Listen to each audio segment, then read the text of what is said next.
매년 그 횟수를 거듭할수록 내용과 수준이 남달라져가고 있는 이스라엘 회복 순례. 이스라엘을 가장 잘 아는 이스라엘 선교 전문 방송 브레드TV에서 진행하는 이스라엘 회복 순례. 2019년 5월 말에 또다시 출발합니다. 지난 6년간 매년 봄과 가을에 진행하면서 많은 경험과 노하우를 축적해 오며 이젠 명실상부한 명품 이스라엘 회복 순례 프로그램으로 자리매김을 해온 브레드TV의 이스라엘 회복 순례에 여러분을 초대합니다.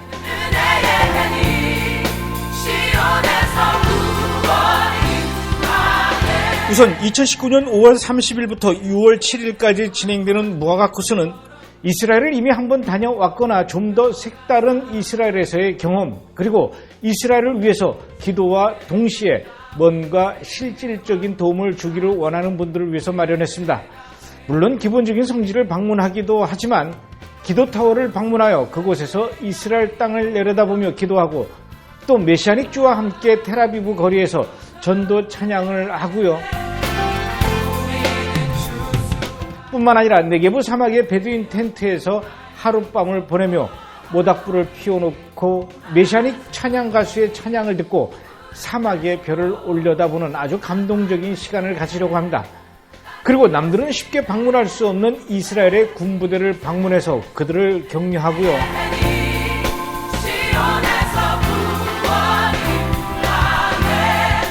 또 저희는 갈릴리 호수에서 청소도 합니다.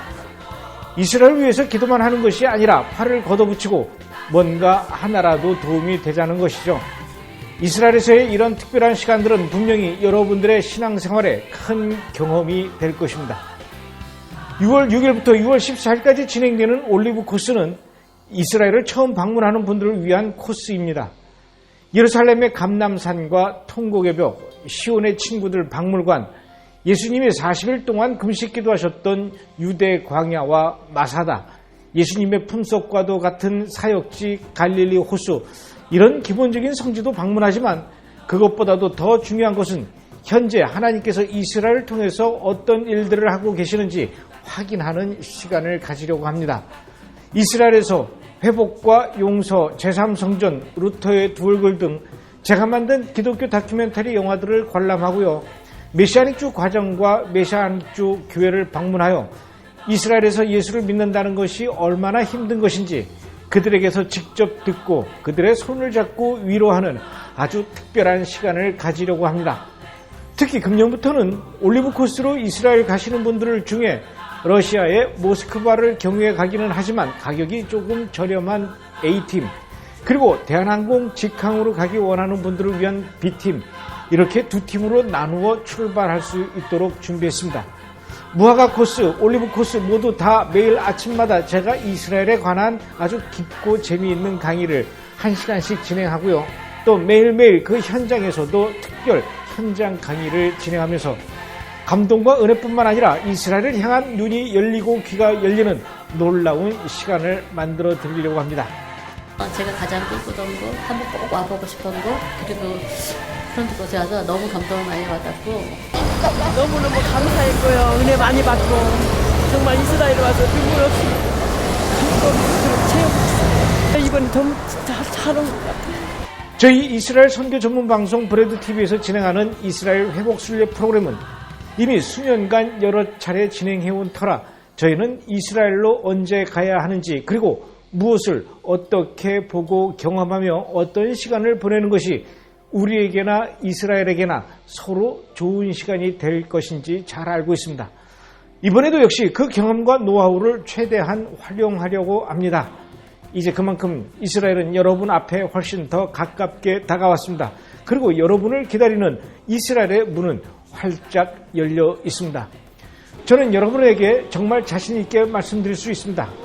여러분이 이스라엘에 직접 가서 그 땅을 밟아보고 그들을 만나보고 그 현장에서 기도하는 일들은 여러분의 신앙생활에서 가장 소중하고 의미 있는 시간들이 될 것입니다.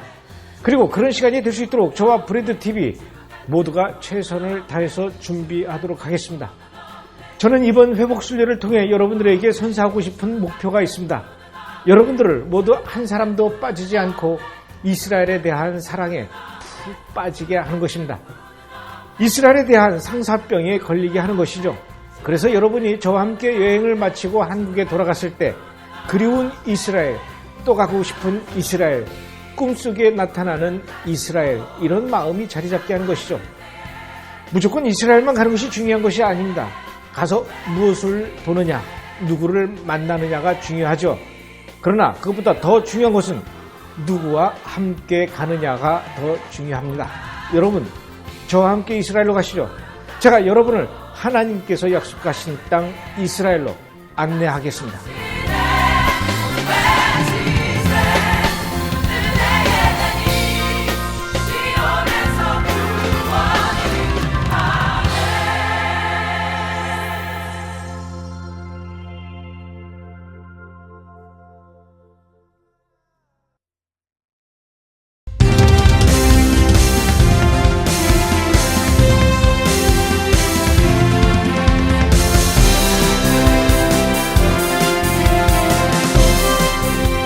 드디어 지난 4월 9일 이스라엘의 총선이 끝났습니다. 이번 총선으로 베냐민 네타냐후가 이끄는 리쿠드 당이 또다시 집권을 하게 되었죠. 아직까지는 베냐민 네타냐후가 5번째 총리로 선출된 것은 아니지만 큰 이변이 없는 한 이스라엘 건국 이후 최초로 5번이나 총리직을 하게 되는 최장기 기록을 남기게 되었습니다. 저희는 지난번 브리핑에서 베냐민 네타냐후가 이끄는 정부가 선출되었을 때 바람직한 부분과 아울러 또 염려되는 부분에 대해서 설명을 드린 적이 있었습니다. 어쨌든 이스라엘의 정치 지도자마저 하나님께서 선택하시는 것으로 믿고 이번 선거의 결과에 대해 리쿠드 당에 축하를 드리는 바입니다. 이제부터 베냐민 네타냐후는 120석의 국회 의석 중에 과반수를 확보하기 위해 또다시 다른 정당과 연합을 해야 하고 앞으로 6주 이내에 새로운 내각 인물을 구성하여 국회로부터 인준을 받아야 비로소 베냐민 네타냐후가 총리로 선출되게 되는 것이죠. 그러나 현재로서는 별다른 이변이 없는 한 베냐민 네타냐후가 이스라엘의 국정을 또다시 이끌어갈 인물이 될 것은 틀림없어 보입니다. 그래서 저는 오늘 이스라엘의 새로운 내각과 선출될 총리에게 간곡한 부탁의 말씀을 좀 드려야 할 것 같습니다. 부탁의 말일 수도 있고 또 우리의 시급한 기도 제목이기도 합니다.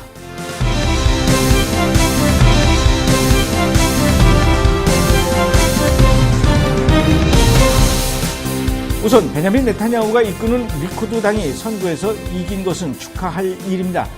하지만 이번 선거를 앞두고 제가 염려했던 부분은 베냐민 네타냐후가 이전 정부에서도 집권하기 위해 정통 유대인들의 정당과 연합을 해왔으며 또 이번 선거에서도 이기기 위해 정통 유대인 당과 연합했으니 이젠 어쩔 수 없이 베냐민 네타냐후는 또다시 정통 유대인들의 입김을 무시할 수 없게 되었다는 것입니다.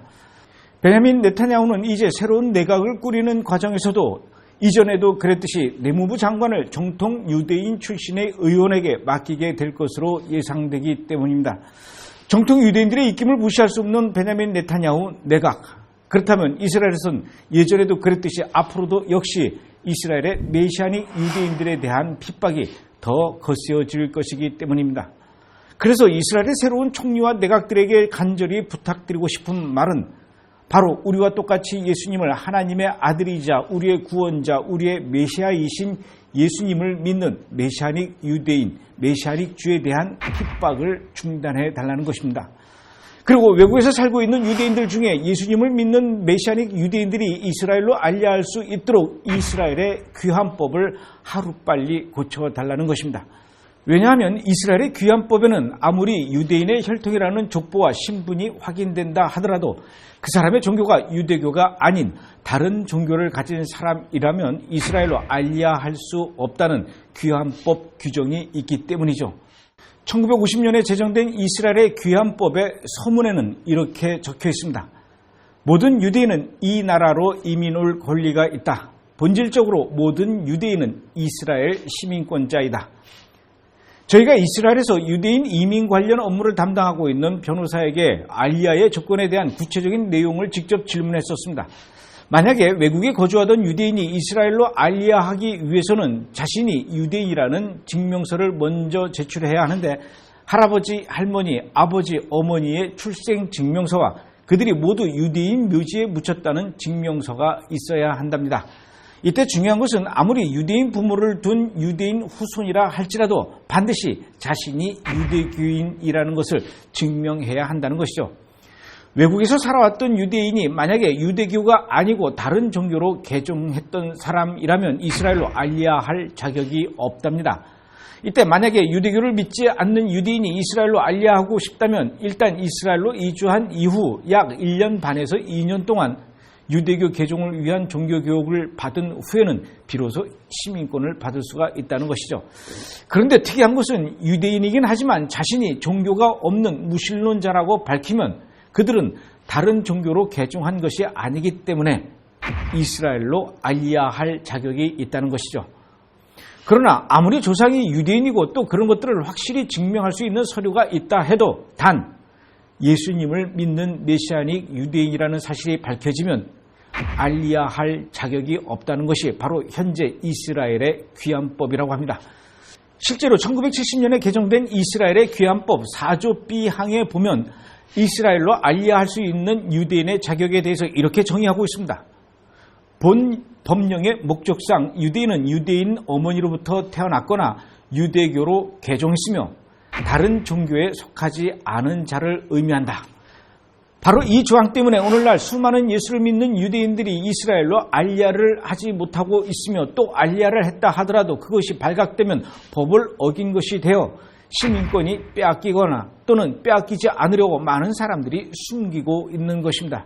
실제로 저희 브레드TV에서 방송하는 메시아닉 유대인을 위한 기도라는 프로그램에서 갈릴리 지역에 살고 있는 메시아닉 유대인 가정 캐롤린 리차드 하이드 부부의 이야기도 소개한 적이 있었죠. 이 부부는 그들이 예수님을 믿는다는 이유 때문에 이스라엘 내무부가 이들의 시민권을 취소하겠다고 했으며 이 문제 때문에 현재도 재판 중이라고 소개한 적이 있었습니다. 만약에 이 재판에서 캐롤린 리차드 하이드 부부가 패소하게 된다면 그들은 이스라엘 시민권이 취소되며 정해진 시간 내에 이스라엘에서 나가야 하는 처지에 있습니다. 그리고 저희 브레드TV와 함께 동역하고 있는 이스라엘의 메시아닉 방송 케일라 뉴스에서 소개되었던 사라라고 하는 메시아닉 유대인은 미국에서 이스라엘로 알리야를 했지만 그녀가 예수님을 믿는 사람이라는 것이 밝혀져서 이스라엘 시민권을 받지 못했다고 합니다. 이스라엘에서 시민권을 받지 못한다는 것은 운전면허를 받을 수 없다는 것이며 의료보험의 혜택을 받을 수 없고 또 공식적으로 취업을 할 수가 없다는 것을 의미하는 것입니다.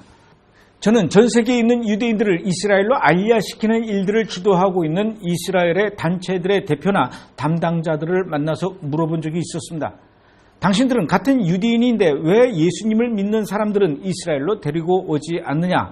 그랬더니 그분들이 하는 말이 유대인의 정체성이란 단지 혈통적으로만 따지지 않는다. 비록 혈통적으로는 유대인이라 할지라도 그 사람이 다른 종교를 믿지 않고 오직 유대교를 믿는 유대인이어야만 이스라엘에 데리고 올 수 있는 자격이 있다.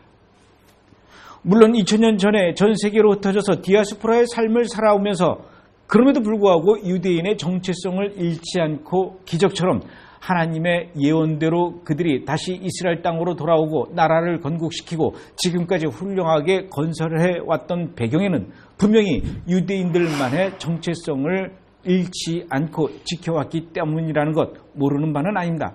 그런 이유 때문에 지금부터 70년 전인 1948년 겨우 80만 명에 불과했던 이스라엘의 유대인들의 숫자가 지금은 800만 명 이상 넘었다라고 볼 수가 있는 것이죠.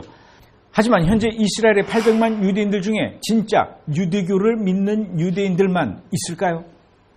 이스라엘에는 유대교인 말고 바하이 종교를 믿는 유대인들도 있습니다. 불교와 인도의 요가를 신봉하는 사람들도 있죠. 또 이스라엘엔 아예 신의 존재 자체를 부정하는 무신론자의 숫자가 이스라엘 전체 국민들 중에 약 26%나 됩니다. 심지어 동성애자들은 또 얼마나 많습니까? 통계에 의하면 이스라엘 인구의 10분의 1 정도, 텔아비브 인구 43만 명 중에 동성애자와 성소수자의 숫자는 25%에 달한다고 합니다.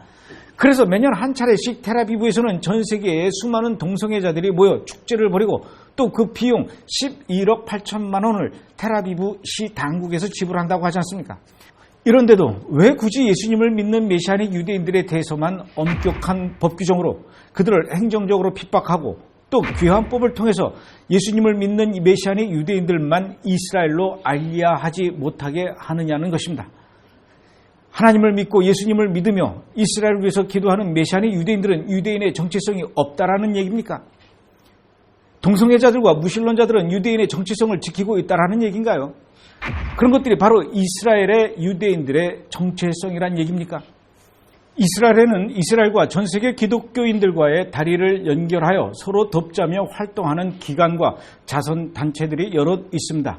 이들 기관과 자선단체들은 민간단체로 독립적으로 활동하는 단체도 있지만 정부 기관에 소속되어 활동하는 단체도 있습니다.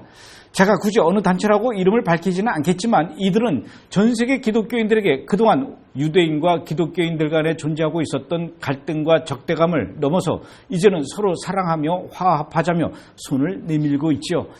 그러나 사실상 이 단체들이 전 세계의 기독교 단체에 원하는 것은 이스라엘의 경제적으로 어려운 유대인들을 돕는 데 필요한 재정적 지원, 그리고 외국에 있는 유대인이 이스라엘로 알리아하는 데 필요한 재정과 이스라엘에서 정착하는 데 필요한 재정의 지원들입니다.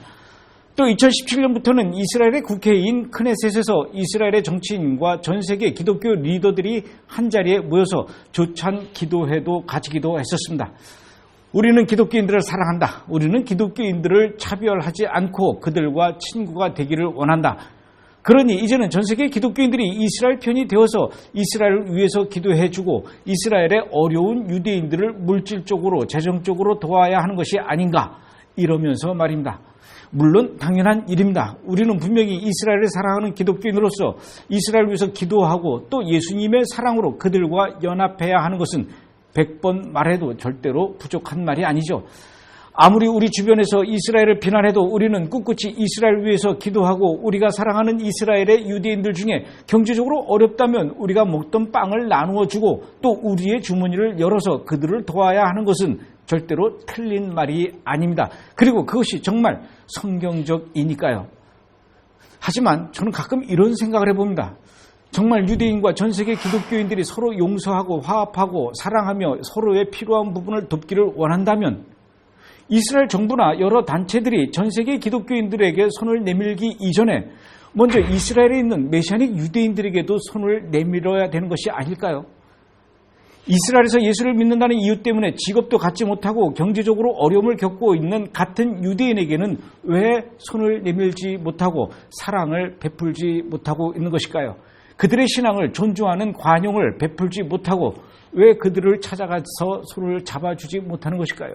그들이 과연 지금도 이스라엘로 돌아오고 싶어도 예수님을 믿으면 이스라엘로 돌아올 수 없다는 법 규정 때문에 그리고 이스라엘에서 일어나고 있는 메시아닉 유대인들에 대한 핍박과 고통이 두려워서 이스라엘로 알리아하지 못하고 있는 메시아닉 유대인들이 이제라도 이스라엘로 돌아와서 하나님의 예언대로 그 땅에 더 많은 유대인들이 정착을 하고 살 수 있도록 귀환법을 고치기 위한 노력은 왜 하지 않느냐는 것입니다. 같은 유대인인데 예수를 믿는 메시아닉 유대인들과는 손을 잡지 않으면서 외국에 있는 기독교인들에게만 손을 내밀고 재정적으로 도와달라는 것은 너무나 이율배반적인 태도가 아닙니까? 또 한 가지를 말씀드리고 싶습니다. 이스라엘에서 메시아닉 단체로 이스라엘에 믿는 자들의 소식을 전하고 있는 마우즈 이스라엘에서 보도한 내용인데요. 현재 전 세계로부터 재정적 지원을 받고 있는 이스라엘 정부와 자선단체 및 기관에서는 그 돈들을 이스라엘 정통 유대 기관이나 세속적 기관에 흘러보내는 통로의 역할을 하고 있다는 것입니다. 우리 기독교인들이 보내는 후원금들이 정작 메시아닉 유대인들이나 거듭난 이스라엘의 아랍인들에게는 거의 전달되지 않고 있다는 것이죠.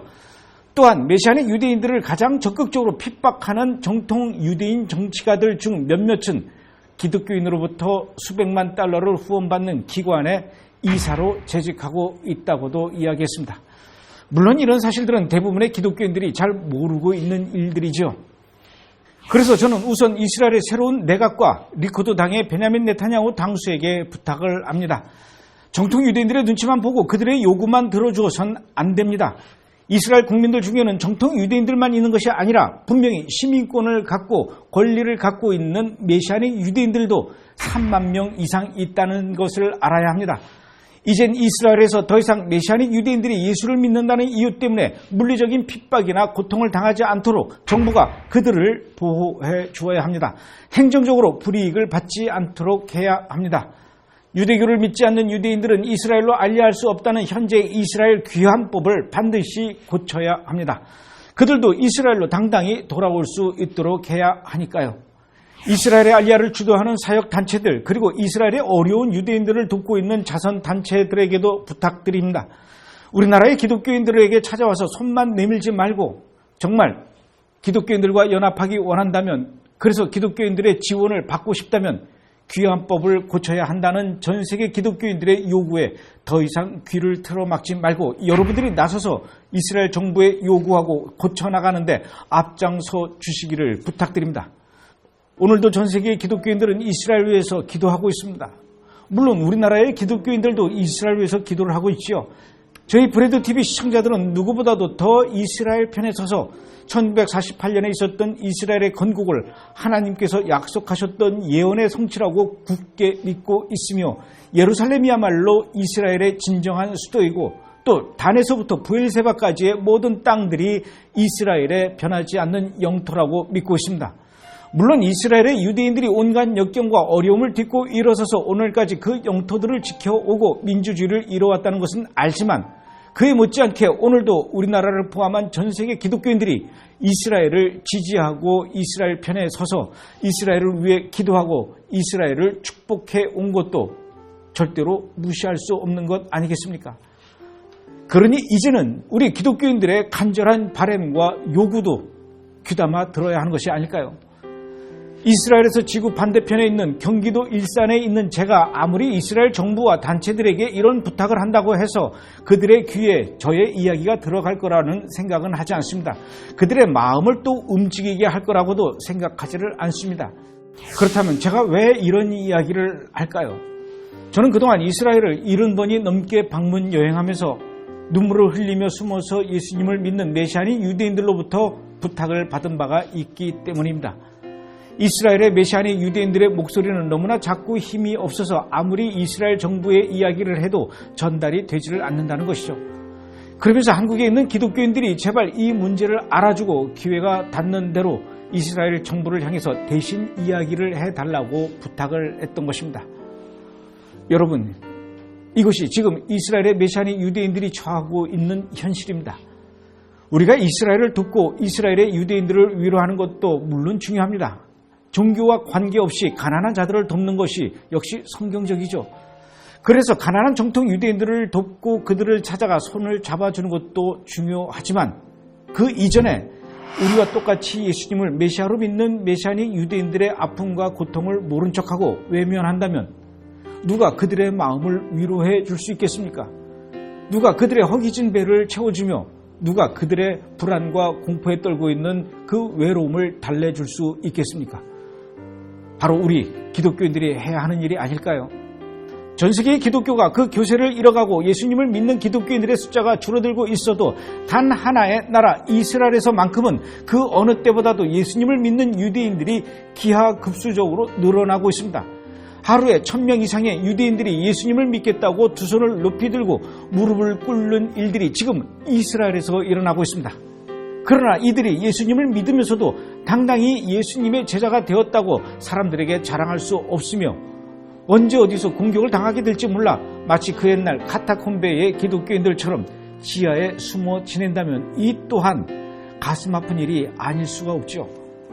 전 세계에서 이스라엘로 돌아오는 유대인들의 숫자가 늘어나는 만큼 그들 중에 예수님을 믿는 유대인 숫자도 점점 늘어나고 그들이 안전을 보장받으며 지하에서 올라나와 파란 하늘을 향해서 두 손을 높이 들고 바룩하바 베셈 아도나이를 외치는 날이 오게 해야 하지 않겠습니까?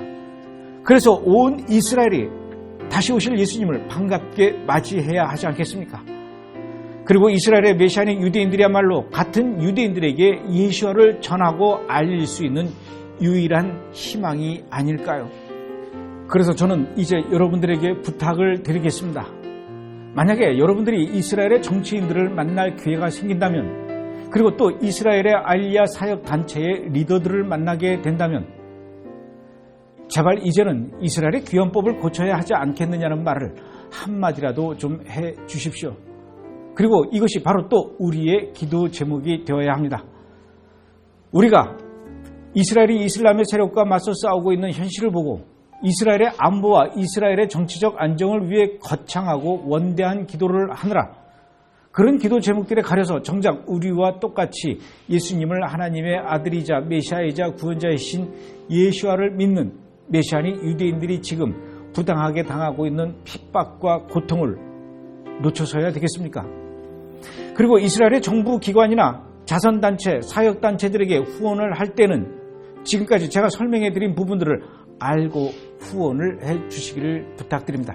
그래서 드리는 말씀입니다. 저는 이번 5월 30일 그리고 6월 6일 이스라엘의 회복순례단과 함께 이스라엘로 찾아갑니다. 물론 예수님의 사역지를 찾아다니는 성지순례도 하지요. 우리끼리 강의도 듣고 성지에서 감동과 또 은혜의 시간을 갖기도 합니다. 하지만 저는 그것보다도 저와 함께 떠나는 순례단이 지금도 이스라엘의 정부와 단체들의 외면 속에서 힘겹게 예수님과의 끈을 놓치지 않기 위해 몸부림치고 있는 메시아닉 주들을 만나 그들의 어려운 사정도 듣고 또 그들의 기도 제목도 들어주고 그들의 손을 잡고 어깨에 손을 얹어 위로의 기도를 하는 시간을 가장 크게 기대하고 있습니다. 여러분, 저와 함께 이스라엘에 가서 메시아닉 유대인들을 좀 만나봅시다. 그들과 함께 예수님을 찬양하는 예배도 드리고 그들의 뺨에 흐르는 눈물을 닦아주고 위로해 줍시다. 당신들은 혼자가 아닙니다. 지구 반대편에 있기는 하지만 우리가 당신들을 기억하고 또 기도하고 있습니다. 가서 이런 이야기를 전해 줍시다. 이번 주 브레드 브리핑이었습니다.